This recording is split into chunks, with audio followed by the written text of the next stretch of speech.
तो गाइस कैसे आप सब लोग बीस्ट एम्परर के एपिसोड 39 के साथ हाजिर हो। तो लास्ट एपिसोड के एंड पे हमने देखा था कि लॉन्ग नीटियान के फादर उससे फाइट करवाने के लिए मान जाते हैं और उसे कहते हैं ठीक है तुम जाकर फाइट कर सकते हो, लेकिन सही सलामत वापस आ जाना। और इसी के साथ ही वहां पर दिखाते हैं नाइजिंग जो होता है वो ज़ेंगी के सामने खड़ा होता है और उसे कहता है कि लड़के तुम्हें यहाँ पर अपनी लिमिट्स के बारे में पता होना चाहिए था कि तुम इस छोटे से बीस्ट के साथ एक मास्टर का मुकाबला नहीं कर सकते। अब यहाँ पर मुझे तुम्हें खत्म करने दो। जैसे वो अटैक करने के लिए आगे बढ़ने लगता है, साइड के ऊपर से बड़ा ड्रैगन जो होता है उसके ऊपर अटैक कर देता है और वो भी इस बात से काफी हैरान होता है कि ये किंग लेवल का ड्रैगन है, यानी एम्परर लेवल का एक ड्रैगन है जो कि उसके ऊपर अटैक कर रहा है। तो वो कहता है कि ऐसा कैसे हो सकता है जहां पर एक एम्परर लेवल का ड्रैगन मेरे पर अटैक कर रहा है। जबकि ज़ेंगी इस बात से काफी ज्यादा खुश होता है और लॉन्ग नीटियान से कहता है कि तुम मेरी मदद करने के लिए आए हो। और इसी के साथ ही वो आगे बढ़ता है और उसे कहता है कि बकवास बंद करो, तुमने अभी तक जहां पर मुझे हराया नहीं है, हम दोनों की फाइट होना बाकी और तुम जहां पर किसी के ऐसे बुढ़े आदमी के हाथ से मार कैसे सकते हो। फिर साथ ही वो अपने ड्रैगन से कहता है कि ड्रैगन चलो जल्दी से फुल पावर के साथ अटैक करो। अपनी फायर के साथ नाइजिंग के ऊपर अटैक करता है। तो नाइजिंग कहता है कि तुम्हारी हिम्मत कैसे हुई, तुम्हारे जैसा एक छोटा सा कीड़ा मेरे पर अटैक कैसे कर सकता है, तुम्हारे जैसा एक लो लेवल का कीड़ा।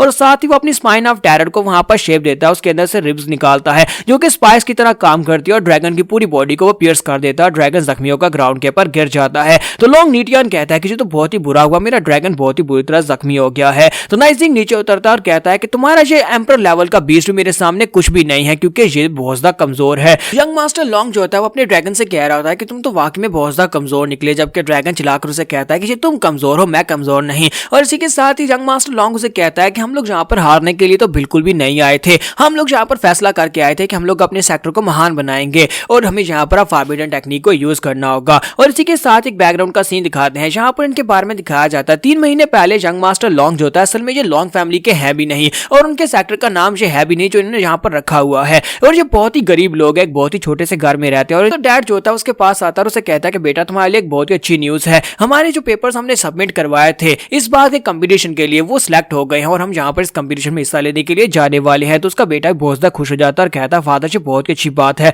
लेकिन हम लोग बाकी के मेंबर्स का क्या करेंगे, आपने कौन से मेंबर्स के नाम दिए, वहां पर तो 4 मेंबर्स चाहिए। तो उसके फादर उसे कहता है कि तुम्हारी छोटी बहन और तुम्हारी मॉम वो सभी लोग भी यहाँ पर इसमें शामिल है, हम 4 लोगों के मैंने वहां पर नाम दिए हैं और हम 4 ही वहां पर जाने वाले हैं, लेकिन हमें यहाँ पर पहले अपने सेक्टर का नाम सोचना होगा और साथ ही यहाँ पर अपने सेक्टर के अपने चारों मेंबर्स के नाम भी चेंज करने होंगे। हमें कुछ ऐसे नाम रखने होंगे जिनके ऊपर किसी को शक ना हो कि हम लोग किसी छोटी सी बैकग्राउंड किसी छोटे से कुटिया के अंदर से उठकर आए हैं, हम लोग अपने आप को एक बड़ा सेक्टर बनाकर वहां पर जाएंगे। और इसी के साथ उसका बेटा उसे कहता है कि डैड आप परेशान मत हो, अभी तो यहाँ पर अपने जो सेक्टर के बारे में इंफॉर्मेशन है वो जमा करवाना बाकी है, तो उसके बारे में मैं आपको अच्छे से सोचकर बताऊंगा। हम लोग अपने नाम भी अच्छे रखेंगे और साथ ही अपने सेक्टर का नाम भी इतना बड़ा और इतना अच्छा रखेंगे कि सभी लोग सुनकर बहुत ही हैरान होने वाले हैं। वैसे मेरे पास एम्परर लेवल का बीस्ट है तो उसके साथ मैं बड़ी आसानी से सभी फाइट्स को जीत जाऊंगा। जबकि उसके डैड उसे कहता है कि हालांकि तुम्हारा जो ड्रैगन है ये एम्परर लेवल का बीस्ट है लेकिन ये बहुत ज्यादा कमजोर है, मुझे तो लगता है कि अगर यहाँ पर एक लो लेवल का रैबिट भी इसके साथ फाइट करने के लिए आ जाए तभी ये ड्रैगन हार जाएगा।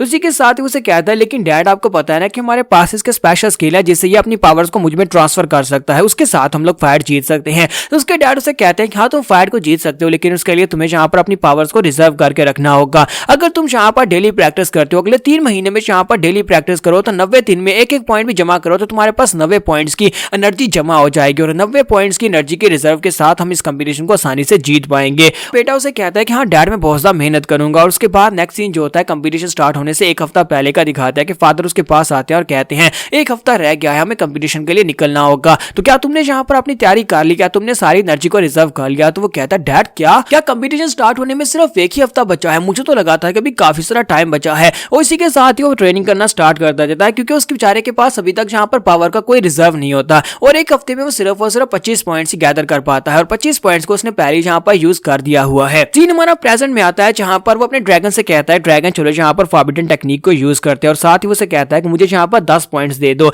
और ड्रैगन उसे 10 पॉइंट्स की पावर देता है। ये फॉरबिडन टेक्निक ऐसे काम करती है जहाँ पर अगर उसके पास अपनी पावर्स का रिजर्व खत्म हो जाता है तो वो ड्रैगन के पास से पावर्स उधार ले सकता है, तो उसका ड्रैगन उसे कुछ पॉइंट्स की शक्ल में अपनी पावर्स उधार दे सकता है। इस फॉरबिडन टेक्निक को यूज करने का एक बहुत बड़ा ड्रॉबैक है कि हमें यहाँ पर ड्रैगन को उतनी रिजर्व एनर्जी जो है वो वापस करनी पड़ेगी। एक बार इसकी पावर्स को यूज करने के बाद ये बिल्कुल एक लोन की तरह होगा और ड्रैगन को डबल इंटरेस्ट रेट के साथ उस सारी एनर्जी को वापस करना पड़ेगा। तो उसका फादर उसे कहता है कि बेटा ध्यान से इस टेक्निक को यूज करना और मुझे लगता है कि दूसरी बार इस टेक्निक को यूज करोगे तुम्हारा इंटरेस्ट रेट बढ़ जाएगा, इसी वजह से 1 ही 5 में इसको खत्म कर दो। तो वो कहता है हाँ क्यों नहीं डैड मैं 1 ही 5 में इसको खत्म करूंगा और वो बड़ी तेजी के साथ आगे बढ़ता है। जबकि नाइजिंग उसे कहता है कि लड़के तुम्हें क्या लगता है कि तुम यहाँ पर इस टेक्निक के साथ मुझे हरा पाओगे, तुम्हारे पास यहाँ पर फिजिकल स्ट्रेंथ और फिजिकल स्ट्रेंथ के साथ तुम मुझे नहीं हरा पाओगे। और जैसे ही वो अपनी स्पाइन ऑफ टेरर को घुमाकर उसके ऊपर अटैक करता है तो वो अपने एक ही पंच के साथ उसकी स्पाइन ऑफ टेरर को ब्लॉक कर लेता है और कहता है कि ओल्ड मैन, तुमने यहाँ पर मुझे बहुत ही कमजोर समझ लिया। ये वो जनरेशन है जिसमें बच्चे समझदार हैं और बूढ़े जो है वो इतने समझदार नहीं है जितने कि तुम अपने आप को समझने की कोशिश कर रहे हो। के साथ ही वो उसकी स्पाइन से उसको पकड़ता है, स्पाइन से पकड़कर उसको घुमाना स्टार्ट करता है, ग्राउंड के ऊपर पटकना स्टार्ट करता है।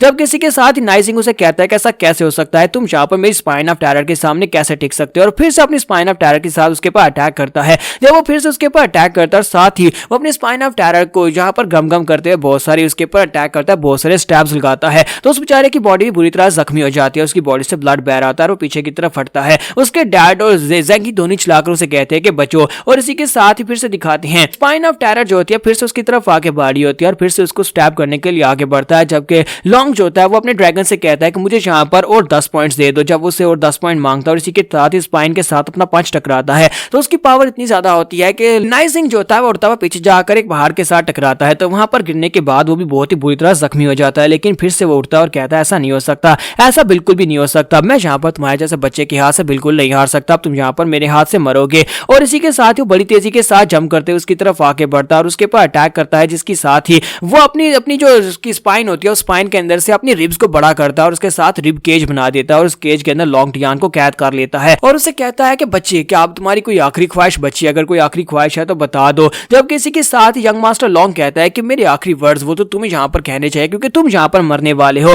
और साथ ही वो कहता है कि बुड्ढे खुसट कहें कि तुम यहाँ पर इतनी क्लोज रेंज से बिल्कुल भी नहीं बच पाओगे। और वो ड्रैगन से कहता है कि ड्रैगन मुझे यहाँ पर 30 पॉइंट की पावर दे दो, और ड्रैगन उसे पूरे 30 पॉइंट्स की पावर दे देता है। और इसी पावर के साथ वहां पर वो जबरदस्त पावर रिलीज करता है और इतनी पावर के साथ जब वो वहां पर ऊपर की तरफ उड़ता है और उसे पंच मारता है तो उसकी बॉडी के साथ उसकी स्पाइन को काट देता है। उसकी स्पाइन जो होती है वो टूट कर अलग हो जाती है और साथ ही नाइजिंग की बॉडी अलग हो जाती है और इसके साथ ही नाइजिंग भी यहाँ पर हार चुका है। तो यहाँ पर नेक्स्ट सीन जो होता है बैट गर्ल का दिखाया जाता है, जहां पर वहां ल्यू फेंग उसके साथ फाइट कर रहा होता है। वो अपने वाटर पावर को यूज करते हुए उसके ऊपर अटैक करता है, लेकिन बैट जो होती है अपने पंखों को घुमाकर उसकी सारी की सारी वाटर टेक्निक को वहां पर रिफ्लेक्ट कर देती है। और इसी के साथ ही कुंचान जो होती है वो जंप करते हुए उसके सर के पास पहुंच जाती है और उसका सर खाने लगती है, लेकिन साथ ही वो कहती है मैंने तुम्हें पकड़ लिया, और उसके मुंह के अंदर वो अपनी इस टेंटिकल को डाल देती है जो कि एक फिशिंग रॉड की तरह काम कर रही होती है। वो उसे कहती है कि अब तुम्हारी फिश को मैंने पकड़ लिया, और साथ ही उसे उठाकर साइड के ऊपर पटक देती है। बैट गर्ल कहती है कि अब जबकि मैंने यहाँ पर तुम्हारे दूसरे बीस्ट को भी डाउन कर दिया, अब यहाँ पर तुम्हारे पास क्या बचा है। पीछे से डॉगी चान निकलता है, डॉगी चान उसकी तरफ जंप करता है, साथ ही अपनी सुसु के साथ उसके ऊपर अटैक करता है, लेकिन उसकी सुसु जो होती है बैट गर्ल के ऊपर गिर नहीं पाती